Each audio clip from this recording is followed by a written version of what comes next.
A local man is making it his mission to raise money for clean water projects. Araya Fine wrote a book called Clean Water for Elirose. The goal is to educate people, especially kids, on ways they can bring water to third world countries. And what a cool way as we start the new year, trying to get kids involved in giving back. Tell us what the book's about.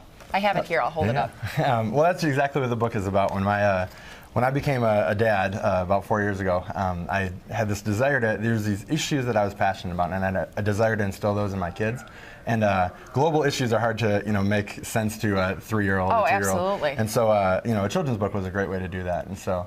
And that's, you kind of start out with, did your children inspire some of the characters in this book? There's a little girl that likes milkshakes, another one that likes soda pop, and eventually they kind of turn those likes into helping raise money for people that are less fortunate and don't have clean water in their countries. Yeah, absolutely. For young kids, it's you need something concrete, and so the subject of water is this huge global issue. The access to it, and it was something that really even a 2-year-old can connect with, liking a certain kind of drink, that kind of thing. So, did your kids have a lemonade stand or do anything to raise money? We've done a few things. The story evolved, because you just like to tell stories to your kids, and so this story kind of evolved out of talking with them, and it kind of formed, and then got feedback and stuff, and finally got it published. So. Well, the thing I like about this book too is that at the end you actually give discussion questions for your family. You ask some other, you have some other tips on activities and ideas and things like that as a family that you can kind of start out with. Why did you include those in the book?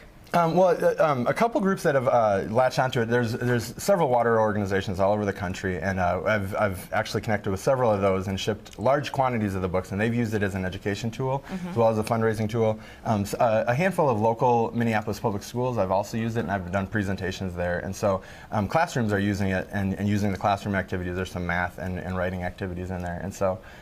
Yeah, another way to make it concrete. Well, are there any concrete numbers as to how you've been able to help? Yeah, well, all the profits from the book sales are going to fund clean water wells, and so we work through Charity Water, and so a well there costs about $5,000, and so far the book's been out for about a year, and so far profits that have come in to me through the sales have been about the one full well, but then also there's been thousands of books to other water organizations, and they've done their own fundraising. Very cool, very great idea as we kick off 2012 to get people started into giving back. Any plans for future books? Local author? Not yet. I'm trying to focus just on this, but yeah, there's definitely other topics I'd love to share with the kids. All right, Araya, thank you so much for being with us this morning. No problem.